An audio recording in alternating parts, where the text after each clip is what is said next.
Ya, halo guys, kembali lagi bersama kita, gua Oman, gua Adit. Adit siapa? Aditya Marwan, bro. Aditya Warman. Lu siapa? Marwan. Lu orang tua gua bikin nasi tumpeng bikin nama gua itu. Iya, gua Oman. Kita kali ini kembali lagi di Zona Perspektif channel kita ya. Zona Perspektif. Ya, dan ini adalah program pertama kita yang Perdana. kita beri nama Zona Berita. Kalau teman kita kan dulu kemarin kan Zona bebas. Zona bebas. Sebebas-bebasnya. Bebas tapi songo. Kalau kita apa di tagline-nya, Dit? Kalau kita baca berita suka-suka. Nah, kalau gua suka-suka baca berita. Jadi kembali lagi di Zona Berita, suka-suka baca berita. Baca berita suka-suka. Mantap ya. Jadi program kita kali ini membacakan berita ya, Dit. Berita yang sedang viral kita bacakan dan kita sajikan ke netizen. Biar netizen yang mengomentari berita ini. Ya, karena kita hanya baca berita, jadi jangan bully kita. Kalau gua, mau bully, lu nggak apa-apa. Lu aja nggak apa-apa. Oke, bro. Oke, kita punya berita apa, Dit? Yang pertama ada dari sumbernya dari Kumparan. Kumparan. Apa tuh? 30 Agustus 2020, berarti baru kemarin ya? Baru kemarin. Nah, ini tapi nggak tahu kita tayangnya kapan juga ini ya. Iya, Sujiwo Tejo titip pesan ke Mahfud MD agar anak mantu Jokowi mundur dari pilkada. Wih, apa ini, bro? Nggak tahu. Ini tim kreatif nih gimana ini? Kok ngomentarin anak-anak Pak Presiden kita? Ngeri juga kita ini kan. Macem-macem. Jangan-jangan nanti kita diciduk tengah malam. Enggak juga ya. Ampun, bro. Iya, Sujiwo Tejo kok mengomentari anak Jokowi, kenapa nih? Ada apa ya sebetulnya? Setahu gua Sujiwo Tejo itu kan budayawan ya. Ya. Filsuf juga ya. Wih, filsuf juga kayaknya dia ini kan, jadi nggak ketebak juga, makanya nih kaget sih, nggak heran sih menurut kita ya. Cuman memang ada apa? Kenapa kok minta anak sampai menantu Jokowi mundur dari pilkada? Kita bacakan beritanya, Dit. Oke. Menko Polhukam Mahfud MD bertemu sejumlah seniman di warung Bu Ageng. Ya, Bu Ageng nih siapa ya? Bukan endorse juga kita. Di kota Yogyakarta ya, Sabtu malam. Dalam pertemuan tersebut, Mahfud MD menyampaikan kampanye soal protokol kesehatan selama pandemi corona. Loh, kok ini apa urusannya menyampaikan protokol kesehatan bahas-bahas anak Jokowi? Tapi ya nggak tahu lah ya. Coba tahu lah ya. Tak hanya itu, sejumlah seniman pun turut bertukar pikiran memberi pesan kepada Mahfud, termasuk salah satu di antaranya seniman Sujiwo Tejo. Dia menitip pesan kepada Mahfud untuk Presiden Jokowi agar menantu dan anaknya mundur dari pencalonan pilkada. Karena apa nih? Kenapa, bro? Dia nitip pesan ke Mahfud ini? Nggak tahu sih. Ini kok Kumparan kok nggak ada alasannya kenapa Sujiwo Tejo. Clickbait jangan-jangan? Enggak juga sih. Mungkin emang informasinya nggak lengkap. Mungkin ada lanjutannya juga, Dit. Mungkin ada berita lanjutannya. Tapi di sini nggak ada ya kita. Ini hanya jadi Sujiwo Tejo ini nggak mencantumkan alasannya ya, Dit. Tapi nggak. Kita lebih ke ini aja. Pendapat lu gimana? Ini kan kita kan channel kita Zona Perspektif. Berarti lu punya perspektif terkait berita ini. Lu gimana terkait Sujiwo Tejo menitip pesan kepada Mahfud MD? Ya kalau Sujiwo Tejo ini sih sah-sah aja sih menitip pesan kan ya. Mungkin dia ada mimpi apa gitu, jadi harus disampaikan ke orang dekatnya Jokowi, Pak Jokowi, Presiden kita kan gitu kan. Jadi Sujiwo Tejo menyampaikan itu ke Mahfud MD. Menurut gue sah-sah aja, terlepas anak presiden atau siapapun itu yang mau mencalonkan sih, kalau gua sih sah-sah aja lah. Ini karena kan kita masih negara demokrasi. Kan, bukan juga negara dinasti juga kan. Jelas sah-sah itu aja. kan dipilihnya langsung sama masyarakat. Dan kan di undang-undang juga berhak mencalonkan diri atau dicalonkan. Kan. Dan sejauh kepentingannya buat bangsa, menurut gua sah-sah aja ya. Sah-sah aja. Berarti dalam hal ini sah aja ya, sah-sah aja, nggak jadi persoalan. Kan masyarakat juga yang menentukan kan. Gitu. Selamat Mas Gibran. Gibran ya. Iya, Gibran lah, yang tukang martabak. Iya, tukang martabak. Pengusaha. Ya emang tukang martabak sih, tapi pengusaha lah ya, anak presiden. Oke, selanjutnya, Dit, lo punya berita apa, Dit? Kemarin nggak gini. Gua ada isu gugatan RCTI itu loh, RCTI. Oh ya. Ada beritanya. Coba Wah, bacakan dia. Tim kreatif. Mana minta beritanya? Ah, ini beritanya. RCTI dan iNews gugat undang-undang penyiaran ke MK karena YouTube hingga Netflix. Wih, luar biasa ini. Maksudnya Kenapa ya? Jadi RCTI dan iNews, MNC Group lah ya, menggugat YouTube dan Netflix ke Mahkamah Konstitusi emang dengan undang-undang penyiaran. Coba kita baca isi Coba kita gugat. bacakan kenapa ya RCTI kok sibuk-sibuk nih menggugat YouTube hingga Netflix kan? Coba bacakan, Dit. PT Visi Citra Mitra Mulia dan PT Raja Wali Citra Televisi Indonesia atau RCTI menggugat Undang-Undang Nomor 32 Tahun 2002 tentang penyiaran ke Mahkamah Konstitusi. Mereka mempersoalkan pasal 1 angka 2 undang-undang tersebut menyebut bahwa penyiaran adalah kegiatan memancarluaskan siaran melalui sarana pemancaran dan atau sarana transmisi di darat, di laut atau di antariksa dengan menggunakan spektrum frekuensi radio melalui udara, kabel dan atau media lainnya untuk dapat diterima secara serentak dan bersamaan oleh masyarakat dengan perangkat penerima siaran. Oleh pemohon, pasal itu dinilai menyebabkan perlakuan yang berbeda antara penyelenggara penyiaran konvensional yang menggunakan frekuensi radio dan penyelenggara penyiaran yang menggunakan internet seperti YouTube serta Netflix. Maksud gugatan itu gimana, bro? Menurut lo? Ya gimana? Ntar kita lanjutkan aja dulu nih. Hal ini karena pasal 1 angka 2 Undang-Undang Penyiaran hanya mengatur penyelenggara penyiaran konvensional dan tak mengatur apa ini? Woi, penyelenggara. Ini penggelenggara ini kok Kompas nih tipe ya. Penyiaran terbarukan, ngantuk mungkin ya. Padahal faktanya iya jadi ini jadi RCTI dan iNews ini mempermasalahkan masalah penyiaran. Jadi kenapa kok stasiun TV itu dilarang atau harus mempunyai izin tertentu untuk menyiarkan suatu ya yang disiarkan gitu, Dit. Nah, sedangkan seperti YouTube dan Netflix itu bebas-bebas saja tanpa ada izin. Jadi RCTI dan iNews ini menginginkan seorang atau korporat perusahaan yang ingin membuat siaran itu harus memiliki izin dulu. Tapi dia nggak mengkebiri kreator kan? Ya nggak tahu juga, makanya ini beritanya simpang siur karena di podcastnya Bapak Deddy Corbuzier juga jadi sudah klarifikasi. Tabayun. Ya nggak tahu klarifikasi klarifikasinya? katanya sih tidak mempermasalahkan konten kreator, tapi yang dipermasalahkan artinya korporat perusahaannya, yaitu YouTube dan Netflix yang disebut dengan dulu. OTT, operasi tangkap tangan. Apa? Over the top. Jadi layanan Netflix dan itu tuh disebutnya over the top. Nah, gitu. Jadi katanya sih tidak di konten kreator tidak mengganggu, tapi gua pikir sih ya nggak tahu ya, karena kan yang menggugat kan hanya mereka aja, yang lainnya kan enggak ya. Mungkin ya ada juga nanti di belakangnya. Menurut lo? Dan gue sih seneng baca komentarnya, Dit, karena RCTI dan iNews ini diserang banget sama netizen. Coba lu baca komentarnya. Yang maha benar. Maha benar dengan segala firman-Nya. Ini baca nih dari Kompas juga nih, Dit. Gimana baca? Mana nih? Yang ini ya? Ini nih. Oh iya, ini nih dari Sastro Waluyo Drejo ya. Cie. Ya, yang mulai kalah saing cari-cari alasan buat ngejatuhin lawan. Waduh, ini luar biasa nih. Oga Internet ini dari Kus Hargianto. Oga Internet adalah domain milik publik katanya tuh, di mana semua bisa menggunakan layanan situsnya, baik perorangan, independen ataupun korporat besar. Kalau TV kan kalau TV udah kalah saing dengan internet, ya harusnya mereka yang inovasi, bukan menjegal yang lebih besar. Wih, ini agak bagus juga komentarnya dari Kus Hargianto. Kalau lo bandingin antara acara TV sama YouTube, fair nggak sih?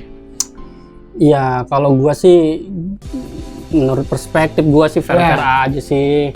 Seharusnya TV, dan memang KPI ini kalau gua ya, KPI ini pilihannya dua, antara masuk platform OTT gitu kan, atau memang hilang dari TV juga. Sehingga yang dipermasalahkan iNews dan RCTI ini kan dia ada izinnya aja sebenarnya ya. Iya, jadi TV itu diberi izin kok, yang lainnya kok nggak diizin, seenak-enaknya aja. Jadi pilihannya dua, antara KPI ini hilang dari semua, dari TV dan YouTube, Netflix, atau YouTube dan Netflix ini dimasuki KPI. Nah ini yang bahaya sih, bukan bahaya, artinya kebebasannya kita berkurang. Karena kan di YouTube ini kan kita bebas aja memilih. Ngomong apa, misalkan cara ngomong apa? Iya, artinya bebas memilih mana yang buruk, yang baik. Kan filternya ada di diri kita loh, gitu maksud gua kan. Karena medsos ini kan dari dulu kan kayak gitu. Nggak tahu ini yang dibatasin ini kayak gini sih. Dan netizen sih keberatan, netizen ya pakai ya, maha benar. Ini keberatan dengan RCTI dan iNews, makanya dibully habis-habisan sehingga mereka masuk ke podcastnya Bapak Dedi. Klarifikasi bro. Ya semoga permasalahan ini cepat beres dan tidak ada yang dirugikan, masyarakat juga dan konten kreator tetap memberikan informasi atau konten yang menarik untuk masyarakat, netizen gitu ya. Oke Dit, lanjut. Gua terlalu ngeri bro, dari tadi kita baca beritanya yang terkait politik ya, terus baca terkait apalagi tadi itu gugatan, masalah hukum. Nah sekarang gua pengen yang kocak bro. Apa tuh? Lo punya apa? Nah jadi gua ada informasi nih dari Kumparan juga sumbernya. Kumparan. Jadi di Thailand bro, ada asisten perempuan yang akan menemani bapak-bapak mancing. Ini gue seneng bro. Mantap ini Dit. Di Thailand. Tapi di Thailand ya, sayangnya bukan di Indonesia ya. Tapi kalau di Indonesia ini kayaknya ibu-ibu nih perlu khawatir juga dengan bapak-bapaknya hobi mancing ya Dit. Bahaya. Tapi menurut lu hobi orang yang hobi mancing itu nggak bakal maju bro. Kenapa bisa gitu Dit? Ya kalau maju kejebur dia bro. Iya kampret. Sampai ke situnya loh Dit. Iya. Enggak, ini gambarnya nih luar biasa Dit. Sampai di rangkul peluk. Tapi kayak orang Indonesia bukan sih? Muka-muka kayak Indonesia. Ya kan masih Asia bro. Iya sih. Asia. Dan itu yang nemeninnya gila. Montok bener bro. Iya, montok. Ini maksud gua ini tuh, selain melatih kekuatan otot, mancing juga ini nggak penting. Jadi ibu-ibu nggak perlu khawatir. Ini ada komentar juga dari netizen. Pantesan bapakku sering mancing, biasanya nggak hobi katanya, kata Rizky Pratama. Makanya bapak aku nasihatin aku jangan mau sama laki yang hobi mancing. Buset. Ini karena bahayanya kayak gini nih, karena ditemenin cewek. Lo bayangin kalau misalkan cewek ini ada di Indonesia, bapak-bapak yang seneng mancing, kira-kira apa menurut lo? Ya gitu, kasihan. Bapak lu demen mancing nggak? Enggak, bapak gua. Kayaknya kalau misalkan ada cewek ini pasti demen mancing. Suka demennya nonton prank-prank itu di mobil sholawat. Iya, Cuk. Bapak gua enggak. Hobinya nonton itu. Gua juga enggak suka juga sih mancing. Kaget juga tuh. Paling mancing. Iya. Nah, untungnya ini di Thailand, jangan sampai ini diterapkan di Indonesia ya. Kasihan ibu-ibu, Cuk. Kasihan ya. Orang berangkat mancing dikira mancing ikan, ternyata ya taunya mancing samping ikan yang dirangkul-rangkul. Luar biasa. Terus ada berita apa lagi Dit? Oh ya, kita ke sesi ini sekarang. Berita yang unik-unik. Unik yang apa tuh? Yang menghibur netizen, yang aneh-aneh. Iya. Kita ada satu berita yang aneh, 5 aturan yang dianggap paling aneh di dunia. Baca Dit, 1. Pakaian kamuflase adalah ilegal di Karibia. Pakaian kamuflase itu maksudnya nyamar gitu atau gimana? Iya, pakaiannya nyamar-nyamar ya. Kamuflase kan nyamar kan? Iya. Terus Karibia tentaranya pakai apa? Kan tentara kan identik dengan kamuflase. Kamuflase menyesuaikan lingkungan. Masa kan? Tentara di Karibia pakainya baju Doraemon? Enggak. Ya, Karibia itu bagian negara mana lu tau gak sih bro? Gak tau gue. Kayaknya bagian ini ya, negara bagian Amerika bukan ya? Amerika kayaknya. Tidak tahu lah. Udahlah, lanjut bro. Apa beritanya? Iya bener tuh, di Amerika Serikat ya. Di Amerika Serikat itu sebenarnya cukup umum untuk memakai pakaian pola kemo ya. Begitu banyak sehingga orang membuat lelucon tentang apakah mereka dapat benar-benar melihat Anda di sana, kamuflase artinya yang dapat berbaur ya. dengan lingkungan. Namun di sejumlah negara Karibia sejumlah negara di Karibia, jadi bukan semua bukan di negara semua, seperti Barbados, Jamaika, St. Vincent, Lucia, beberapa negara Afrika dan bahkan Arab Saudi menggunakan pakaian berpola kamuflase dilarang, kecuali jika Anda didenda atau berpotensi di penjara, kecuali serem amat gitu. Masalahnya nih ini bener nih, ada alasannya. Mereka tidak ingin ada warga sipil yang bercampur dengan anggota militer. Itu kan jadi biar nggak sama. Jadi alasannya biar nggak sama. Jadi hanya anggota militer saja yang boleh menggunakan pakaian kemo, berpola kemo, kamuflase kayak gitu. Gitu. Yang kedua, Dit, ada apa? Ada pelarangan aturan yang aneh.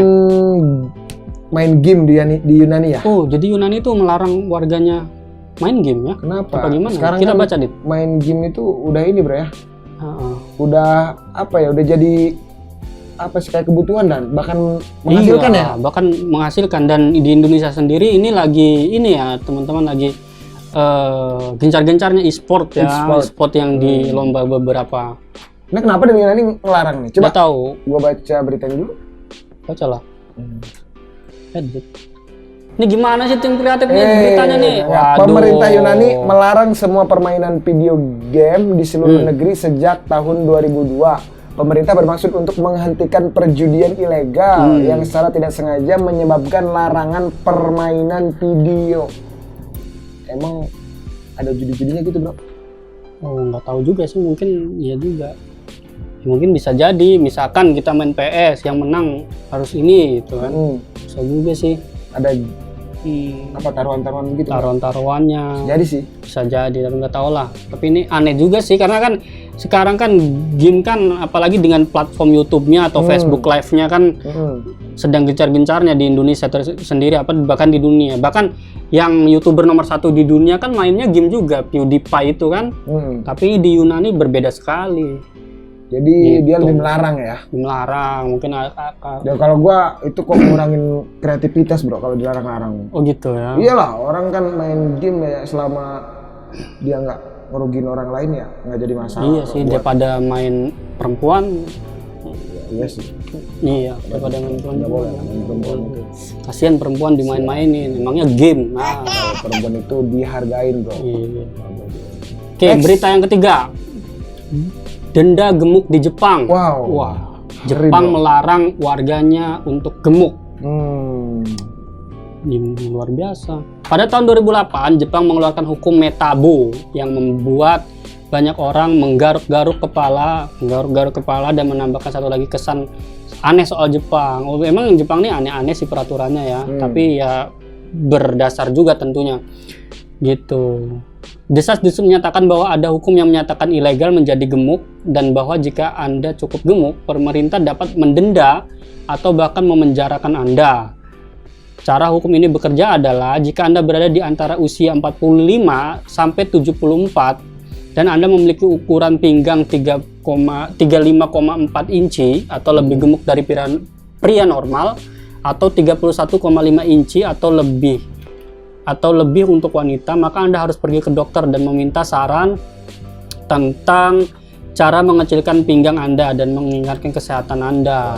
Jadi ini ada batasan usianya dilarang gemuk, karena emang bahaya juga sih ya, obesitas ya. Bahaya. Cuman tapi sih di situ ada keterangannya ya. Iya, dia usia 45 sampai 74 ya. Jadi memang ada proporsi badan yang kesehatan ya. Ukuran pinggang 35,4 inci ya. Iya.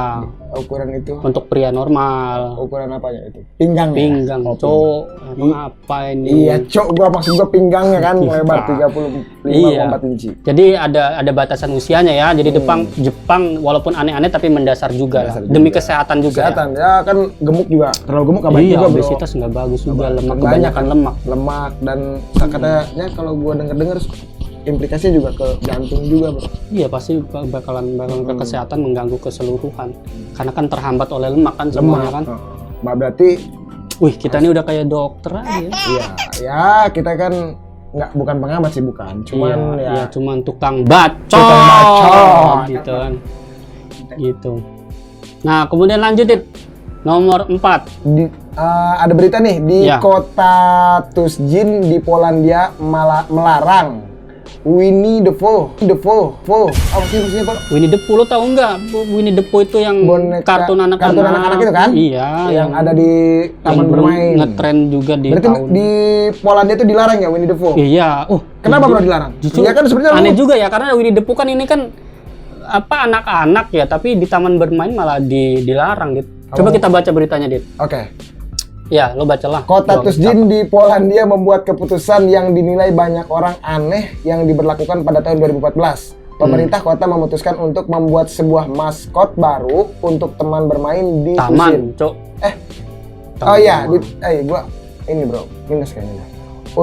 Baru untuk taman bermain di Tuszyn dan malah menyalahkan karakter kartun yang lain. Ada karakter kartun yang dilarang ditampilkan di kota tersebut. Ia adalah Winnie the Pooh beserta kawan-kawan lainnya. Lalu apa alasan dari kenapa? pelanggaran ini? Ternyata bro, pangkal permasalahannya dari Winnie the Pooh yang tidak menggunakan celana. Berarti sih maksudnya nggak menggunakan celana dia. Di aneh-aneh aja Polandia ini. Ya, Jadi nanti ada tulisannya bro. Kartun beruang ini dianggap menyalahi norma kesopanan oleh karenanya ia dilarang. Ya dia nggak pakai celana bro, itunya kedodoran kemana-mana. Ya. maksud gimana sih? Ya, iya kan. Iya lo, kartun kan jarang yang pakai celana, Cok. Apalagi yang berbau dengan hewan, karakter hewan. Ini Depu kan beruang ya. Jadi hewan itu harus punya norma juga ternyata. Bro. Hewan harus pakai celana. Pakai celana. Ya dia nggak pakai celana mungkin ada apa sih? Berbau-bau apa ke? Ya kalau pakai celana aneh, Cok. Berarti lu gimana menurut tanggapan lu terkait? Ya kalau gue sih ya, gimana? Ini kan Kocak karakter ya? ya, aneh juga. Aneh. Karena alasannya. Hewan kok dilarang-larang? Karena alasannya harus pakai celana. Aduh, ini gimana sih? Emang ya lah, suka-suka udah lah, lah. suka dia lah. Terserah dia. Polandia. Pusing Ya, gua. Mudah-mudahan di Indonesia enggak. Enggak lah. Polandia nih benderanya terbalik juga sih. Sedikit mirip-mirip Indonesia. Indonesianya Iya. terbalik. Kalau kita merah ya Iya, di atas. Di atas. Polandia di bawah, Bawah. merahnya putihnya di atas. ya agak sedikit. Sekarang terakhir, Dit. Peraturan. Yang terakhir. Yang terakhir apa, Dit? Ini gimana, Dit? Tim kreatif nih. Waduh. Aduh. Kok nggak ada ini yang kelimanya? Karena tadi 5 peraturan. Sabar Sabar. ya. Netizen sabar. Oke. Lihat lagi laptop nih. Minum OBH Indo Plus. Laptopnya rusak kali, Pak. Lelet nih harus ganti laptop nih. Mudah-mudahan ada sponsor. Besok kita beli, Bro. Beli. Ya ini aja, Bro. Kasih lah. Nah, terakhir nih, Bro. Udah ada nih pemirsa. Berita yang kelimanya di Rusia, Ya. Bro, ya. Gue bacain ya. Baca, Di Rusia Anda dapat didenda karena mobil kotor. Wow. Wih, nih. Menurut lu bagus kata gua, Bro. Ini kan menanamkan apa, Bro? Kebersihan sih. Iya sih. Menurut lo gimana? Bagus. Kita bacakan dulu deh beritanya, Dit. Gue baca dulu ya. Bagi Anda yang malas membersihkan mobil, jangan sekali-kali tinggal di Rusia, sebab Anda bisa saja didenda lantaran permasalahan ini. Di Moskow. Moskow itu kota ya? Ibu kota ya, kota besarnya Rusia ya. Kota besar lainnya di Rusia. Pengemudi harus membawa mobil dalam kondisi bersih. Jika itu dianggap kotor, maka Anda akan diberhentikan. Ternyata, Bro, polisi di sana kerap memberlakukan undang-undang ini. Karena mobil kotor termasuk plat kendaraan yang tertutup, sehingga polisi tak bisa melihat jelas nomor kendaraan dan mengeluarkan denda. Berarti salah satu alasannya itu, Bro. Jadi selain kebersihan, polisi kesulitan juga mengecek Ada lagi, Bro. kendaraan. Sebenarnya ini hanya berpusat pada nomor kendaraan saja, namun ada kaitannya dengan mobil yang kotor, Bro. Iya. Bagus juga. Jadi kalau mobil kotor, solusinya adalah yang dibersihkan hanya platnya aja. Yang lainnya dibiarkan Tidak usah. kotor. Karena kan begitu ya. Iya. Hanya plat kendaraannya aja. Lu gimana kok? Emang kalau nyuci kendaraan kayak gimana? Ya, punya kendaraan semua lah, Cuk. Iya. Masa platnya doang? Enggak, karena ini kan peraturannya kan hanya mengarah ke plat ya. Platnya aja mungkin Jadi nggak biar apa-apa. biar teridentifikasi aja bro plat nomornya. Iya, tapi emang harusnya semua juga bersih lah. Karena kan kalau bersih kan enak dipandang Enak juga dipandang. kan. Iya, Orang juga kalau bersih, cewek juga kalau bersih kan enak juga dipandang. Cewek aja. Asal jangan transparan aja bahaya deh. Oke, itu tadi berita yang anehnya Dit, dari sesi berita aneh. Jadi ya menurut kita sih ya aneh dan oke-oke aja sih. Perspektif kita beda-beda Itu dan silakan netizen juga yang mengomentari ya. ini gitu. Mengomentari ini sepakat atau tidak, Itu gimana kembali lagi komentarnya kepada ke netizen. yang maha Benar benar dengan segala dengan firmannya. segala firmannya ya. Oke, itu aja Dit. Oke, Sementara, gitu Dit, aja. ya. Sementara gitu aja. Mudah-mudahan Mudah-mudahan ini bermanfaat nggak menurut? ya bermanfaat lah karena kita kan membacakan informasi Tapi dengan perspektif kita. Dan Dan netizen berhak dan memberikan ini juga kan sumbernya jelas juga dari Liputan 6, dari Kompas, dari Kumparan. iya. Jadi kita akan membacakan berita-berita yang memang medianya jelas. dari media mainstream, yang media yang jelas gitu. Oke, Dit. Oke, jadi kayaknya cukup sampai di sini aja dulu. Bro, Cukup ya? sampai di sini aja. Nanti kita kembali lagi di zona berita. Jangan lupa Apa tagline kita jangan lupa. kalau gua suka-suka baca berita. Baca berita suka-suka. Jangan lupa subscribe, Share, like, komen, and share. and share supaya kita lebih semangat lagi buat video Oke. dan balik modal. Balik modal. Iya. Kita ini udah keluar banyak modal. Banyak modal. Oke. Anti gagal paham. Sampai jumpa di video Berikutnya berikutnya. di channel Zona Perspektif. Mantap. Mantap.